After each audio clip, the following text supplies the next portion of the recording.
So my very first Porsche was a 1970 bright fire engine red 911T that I bought for $7,000 back in 1982, I believe.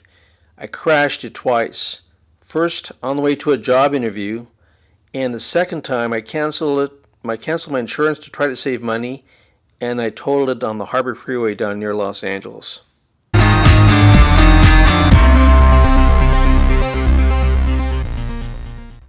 I think my first exposure to 911s was when we were on a trip in Europe one summer, and my uncle gets pulled over by an orange and white Targa police car, Porsche police car. That was like one of the coolest days ever. And then a little while later, back in Los Angeles, my father's Volkswagen mechanics said to me, "Hey, you want to go for a ride in my new Carrera that I just got?"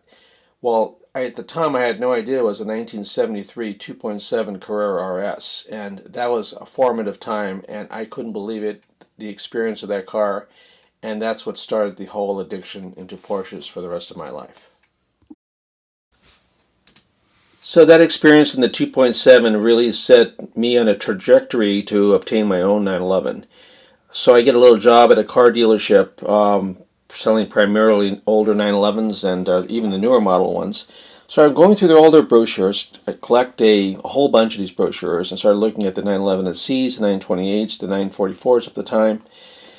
But my heart is really on obtaining a 911 of some kind that I can afford, because I'm in school at this point, trying to get my first job, trying to get my feet wet in aviation and such. And I finally come across this little dealership in Hermosa Beach that had a 1970 911T in the showroom. And it was $7,300, and I bought the car, and I just, I couldn't, I was over the top, I was over the moon. And I had a lot of adventures in that car. I got pulled over by a cop, the same cop, twice the same day, and I lost my license for 30 days. And then ultimately, unfortunately, I crashed it twice. I crashed it once on the way to a job interview, and the other time I crashed when I was canceling my insurance to pay for my flight lessons and try to sell the car. I totaled it on the Harbor Freeway in Los Angeles, and then I had to salvage it that night. Crashing that 1970 911 was actually a wake-up call for me, because I realized at a very early age that it's one thing to obtain a car, but it's also another thing to maintain it, pay for the insurance, all of the costs that go along with owning a little sports car like a 911 Porsche. And so it took another 9 years of struggling and going to school and meeting my future wife and getting married and starting our business before I was able to afford another 911. And this didn't happen until 1990, when we purchased this beautiful blue 1980 911'S Coupe from Vashik Pollock in Hermosa Beach, which we kept for a couple of years. And then we had to sell it again because our business was growing and we needed the money. And so we held off on another Porsche until the third one came along a little bit later.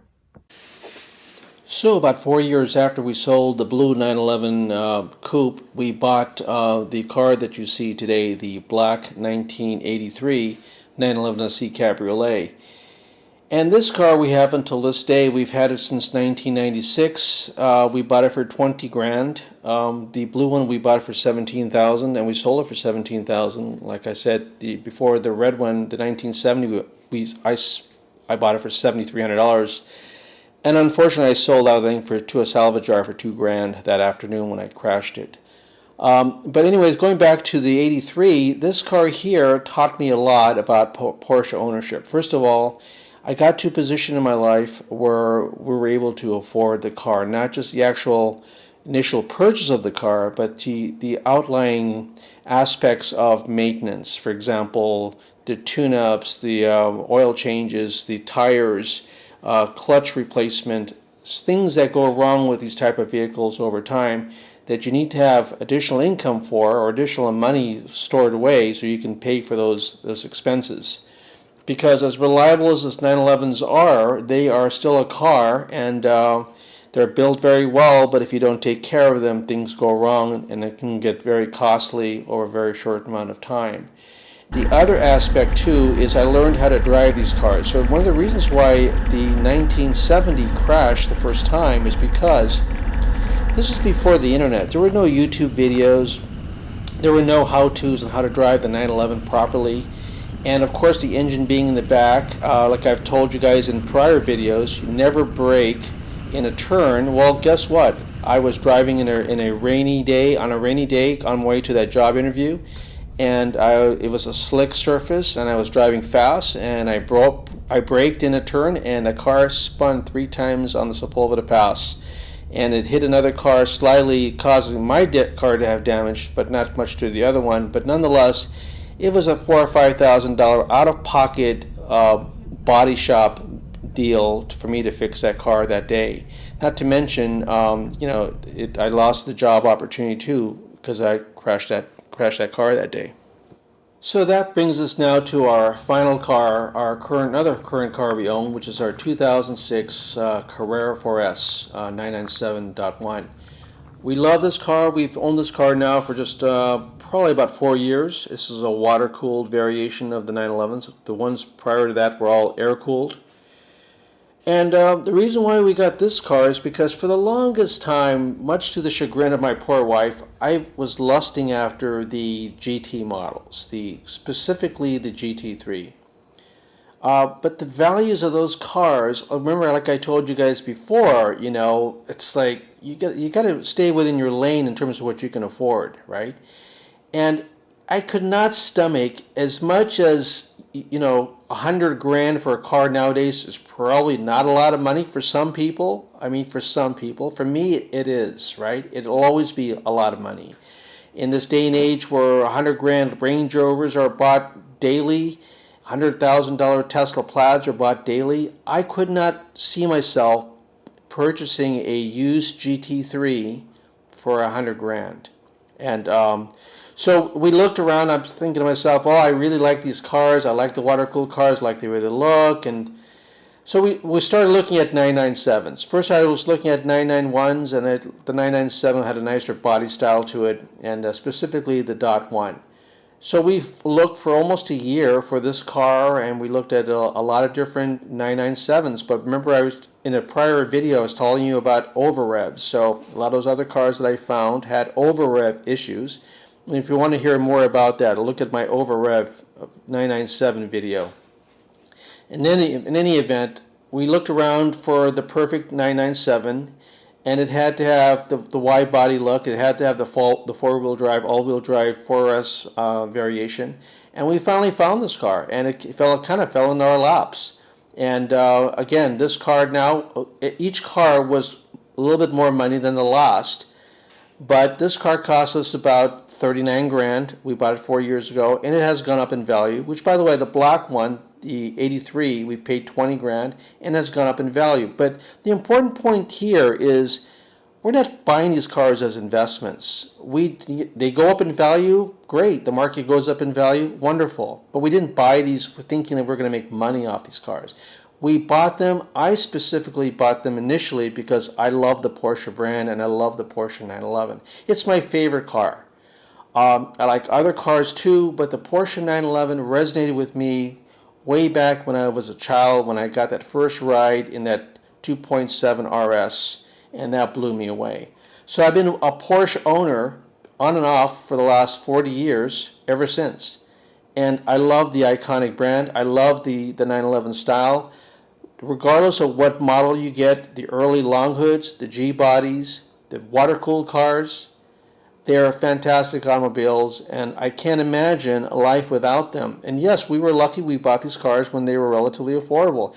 They still are affordable to a certain extent if you look around for them. You don't have to be an affluent person, you just have to be a smart consumer. Buy the best possible car you can for the least amount of money. Make sure it's checked. Make sure it's checked PPI-wise and checked for all sorts of different issues that can go wrong with that vehicle.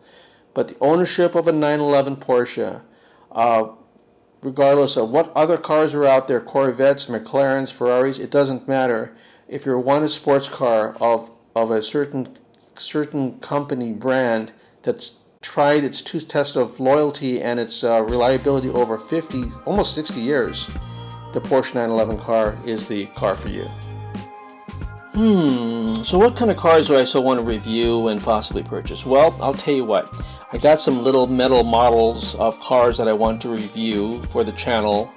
And then I have some bucket list item cars that are, down the road. Of course, I'm going to go back to the GT models of the 911, the GT3s, primarily the 991 model, which I think it's got the nicest body style to it. But here's the thing: if the prices go down over the next few years and it makes sense, and my wife and I are in the financial position to do that, we might have to sell a car or two in order to afford one. But it's a bucket list car. It's a once in a lifetime automobile. But if it doesn't happen, it's fine. We're happy with the cars that we have. I mean, we're very fortunate to have the beautiful 83 Cabriolet and the 2006 997, which, by the way, the 997 is an amazing automobile.